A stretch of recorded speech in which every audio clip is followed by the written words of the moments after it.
Passion de notre Seigneur Jésus-Christ selon saint Jean. En ce temps-là, après le repas, Jésus sortit avec ses disciples et traversa le torrent du Cédron.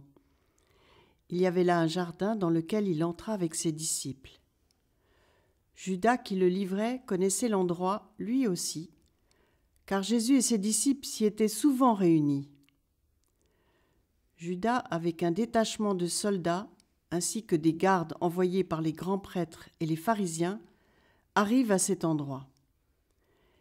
Il avait des lanternes, des torches et des armes. Alors Jésus, sachant tout ce qui allait lui arriver, s'avança et leur dit : « Qui cherchez-vous » Ils lui répondirent : « Jésus, le Nazaréen. » Il leur dit : « C'est moi, je le suis. » Judas, qui le livrait, se tenait avec eux. Quand Jésus leur répondit : « C'est moi, je le suis », ils reculèrent et ils tombèrent à terre. Il leur demanda de nouveau : « Qui cherchez-vous » Ils dirent : « Jésus, le Nazaréen. » Jésus répondit : « Je vous l'ai dit, c'est moi, je le suis. Si c'est bien moi que vous cherchez, ceux-là, laissez-les partir. » Ainsi s'accomplissait la parole qu'il avait dite : « Je n'ai perdu aucun de ceux que tu m'as donnés. » Or Simon-Pierre avait une épée.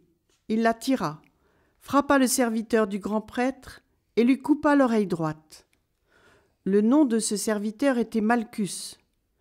Jésus dit à Pierre : « Remets ton épée au fourreau. La coupe que m'a donnée le Père, vais-je refuser de la boire ?»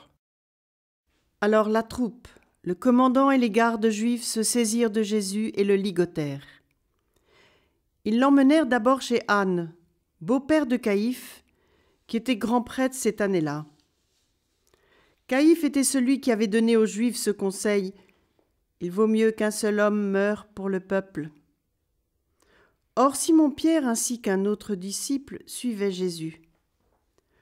Comme ce disciple était connu du grand prêtre, il entra avec Jésus dans le palais du grand prêtre. Pierre se tenait près de la porte, dehors. Alors l'autre disciple, celui qui était connu du grand prêtre, sortit, dit un mot à la servante qui gardait la porte et fit entrer Pierre. Cette jeune servante dit alors à Pierre : « N'es-tu pas, toi aussi, l'un des disciples de cet homme » Il répondit : « Non, je ne le suis pas. » Les serviteurs et les gardes se tenaient là. Comme il faisait froid, ils avaient fait un feu de braise pour se réchauffer. Pierre était avec eux en train de se chauffer. Le grand prêtre interrogea Jésus sur ses disciples et sur son enseignement. Jésus lui répondit : « Moi, j'ai parlé au monde ouvertement. J'ai toujours enseigné à la synagogue et dans le temple, là où tous les Juifs se réunissent, et je n'ai jamais parlé en cachette. Pourquoi m'interroges-tu ? Ce que je leur ai dit, demande-le à ceux qui m'ont entendu. Eux savent ce que j'ai dit. » À ces mots, un des gardes qui était à côté de Jésus lui donna une gifle en disant : « C'est ainsi que tu réponds au grand prêtre » Jésus lui répliqua : « Si j'ai mal parlé, montre ce que j'ai dit de mal. Mais si j'ai bien parlé, pourquoi me frappes-tu » Anne l'envoya toujours ligoter au grand prêtre Caïphe. Simon-Pierre était donc en train de se chauffer. On lui dit : « N'es-tu pas, toi aussi, l'un de ses disciples » Pierre le nia et dit : « Non, je ne le suis pas. » Un des serviteurs du grand prêtre, parent de celui à qui Pierre avait coupé l'oreille, insista : « Est-ce que moi, je ne t'ai pas vu dans le jardin avec lui » Encore une fois, Pierre le nia. Et aussitôt un coq chanta. Alors on emmène Jésus de chez Caïphe au prétoire. C'était le matin. Ceux qui l'avaient amené n'entrèrent pas dans le prétoire, pour éviter une souillure et pouvoir manger l'agneau pascal. Pilate sortit donc à leur rencontre et demanda : « Quelle accusation portez-vous contre cet homme » Ils lui répondirent : S'il n'était pas un malfaiteur, nous ne t'aurions pas livré cet homme. Pilate leur dit. Prenez-le vous-même et jugez-le suivant votre loi. Les Juifs lui dirent. Nous n'avons pas le droit de mettre quelqu'un à mort. Ainsi s'accomplissait la parole que Jésus avait dite pour signifier de quel genre de mort il allait mourir. Alors Pilate rentra dans le prétoire. Il appela Jésus et lui dit. Es-tu le roi des Juifs ? Jésus lui demanda. Dis-tu cela de toi-même, ou bien d'autres te l'ont dit à mon sujet? Pilate répondit. Est-ce que je suis juif, moi ? Ta nation et les grands prêtres t'ont livré à moi. Qu'as-tu donc fait ? Jésus déclara. Ma royauté n'est pas de ce monde. Si ma royauté était de ce monde, j'aurais des gardes qui se seraient battus pour que je ne sois pas livré aux Juifs. En fait, ma royauté n'est pas d'ici. Pilate lui dit. Alors, tu es roi ? Jésus répondit. C'est toi-même qui dis que je suis roi. Moi, je suis né, je suis venu dans le monde pour ceci, rendre témoignage à la vérité. Quiconque appartient à la vérité, écoute ma voix. Pilate lui dit. Qu'est-ce que la vérité ? Ayant dit cela, il sortit de nouveau à la rencontre des Juifs et il leur déclara. Moi, je ne trouve en lui aucun motif de condamnation. Mais chez vous, c'est la coutume que je vous relâche quelqu'un pour la Pâque.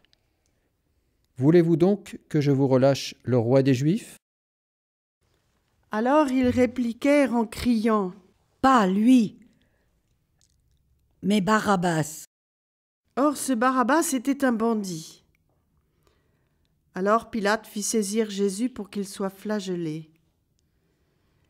Les soldats tressèrent avec des épines une couronne qu'ils lui posèrent sur la tête. Puis ils le revêtirent d'un manteau pourpre. Ils s'avançaient vers lui et ils disaient.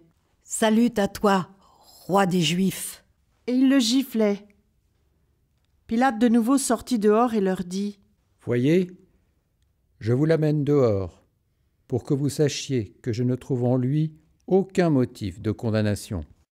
Jésus donc sortit dehors, portant la couronne d'épines et le manteau pourpre. Et Pilate leur déclara. Voici l'homme. Quand ils le virent, les grands prêtres et les gardes se mirent à crier. Crucifie-le, crucifie-le. Pilate leur dit. Prenez-le vous-même et crucifiez-le. Moi, je ne trouve en lui aucun motif de condamnation. Ils lui répondirent. Nous avons une loi, et suivant la loi, il doit mourir, parce qu'il s'est fait fils de Dieu. Quand Pilate entendit ces paroles, il redoubla de crainte. Il rentra dans le prétoire et dit à Jésus. D'où es-tu ? Jésus ne lui fit aucune réponse. Pilate lui dit alors. Tu refuses de me parler, à moi ?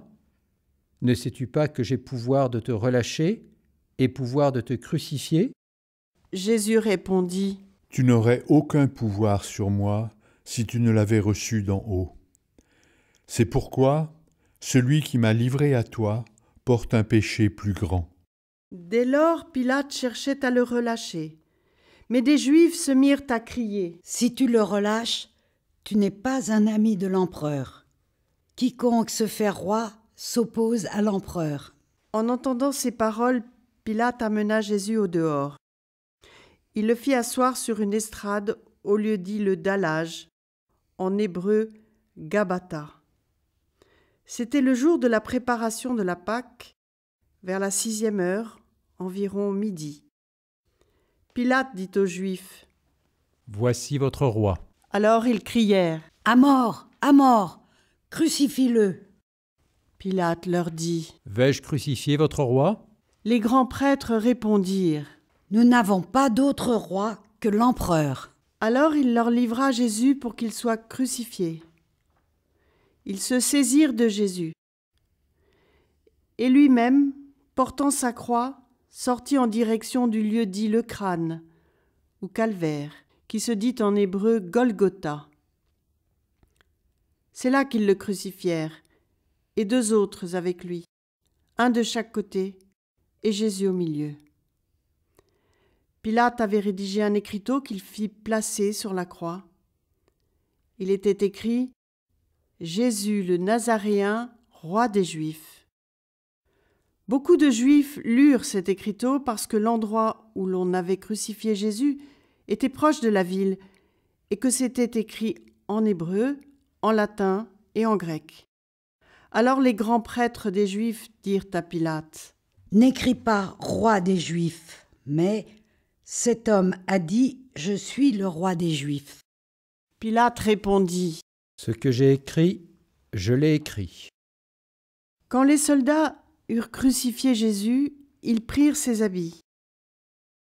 Ils en firent 4 parts, une pour chaque soldat. Ils prirent aussi la tunique. C'était une tunique sans couture, tissée tout d'une pièce de haut en bas. Alors ils se dirent entre eux : « Ne la déchirons pas, désignons par le sort celui qui l'aura. » Ainsi s'accomplissait la parole de l'Écriture. Ils se sont partagés mes habits, ils ont tiré au sort mon vêtement. C'est bien ce que firent les soldats. Or, près de la croix de Jésus se tenaient sa mère et la sœur de sa mère, Marie, femme de Cléophas, et Marie-Madeleine. Jésus, voyant sa mère et près d'elle le disciple qu'il aimait, dit à sa mère : « Femme, voici ton fils. » Puis il dit aux disciples : « Voici ta mère. » Et à partir de cette heure-là, le disciple l'a pris chez lui. Après cela, sachant que tout désormais était achevé pour que l'Écriture s'accomplisse jusqu'au bout, Jésus dit : « J'ai soif. » Il y avait là un récipient plein d'une boisson vinaigrée. On fixa donc une éponge remplie de ce vinaigre à une branche d'hysope et on l'approcha de sa bouche. Quand il eut pris le vinaigre, Jésus dit : « Tout est accompli. » Puis, inclinant la tête, il remit l'esprit. Comme c'était le jour de la préparation, c'est-à-dire le vendredi, il ne fallait pas laisser les corps en croix durant le sabbat, d'autant plus que ce sabbat était le grand jour de la Pâque. Aussi les Juifs demandèrent à Pilate qu'on enlève les corps après leur avoir brisé les jambes. Les soldats allèrent donc briser les jambes du premier, puis de l'autre homme crucifié avec Jésus. Quand ils arrivèrent à Jésus, voyant qu'il était déjà mort, ils ne lui brisèrent pas les jambes. Mais un des soldats avec sa lance lui perça le côté, et aussitôt il en sortit du sang et de l'eau. Celui qui a vu rend témoignage, et son témoignage est véridique. Et celui-là sait qu'il dit vrai, afin que vous aussi vous croyiez. Cela en effet arriva pour que s'accomplisse l'Écriture. Aucun de ces os ne sera brisé. Un autre passage de l'Écriture dit encore : ils lèveront les yeux vers celui qu'ils ont transpercé. Après cela, Joseph d'Arimathie, qui était disciple de Jésus, mais en secret par crainte des Juifs, demanda à Pilate de pouvoir enlever le corps de Jésus. Et Pilate le permit. Joseph vint donc enlever le corps de Jésus. Nicodème, celui qui au début était venu trouver Jésus pendant la nuit, vint lui aussi. Il apportait un mélange de myrrhe et d'aloès pesant environ 100 livres. Ils prirent donc le corps de Jésus, qu'ils lièrent de linge, en employant les aromates selon la coutume juive d'ensevelir les morts. À l'endroit où Jésus avait été crucifié, il y avait un jardin, et dans ce jardin, un tombeau neuf dans lequel on n'avait encore déposé personne. À cause de la préparation de la Pâque juive et comme ce tombeau était proche, c'est là qu'ils déposèrent Jésus. Acclamons la parole de Dieu.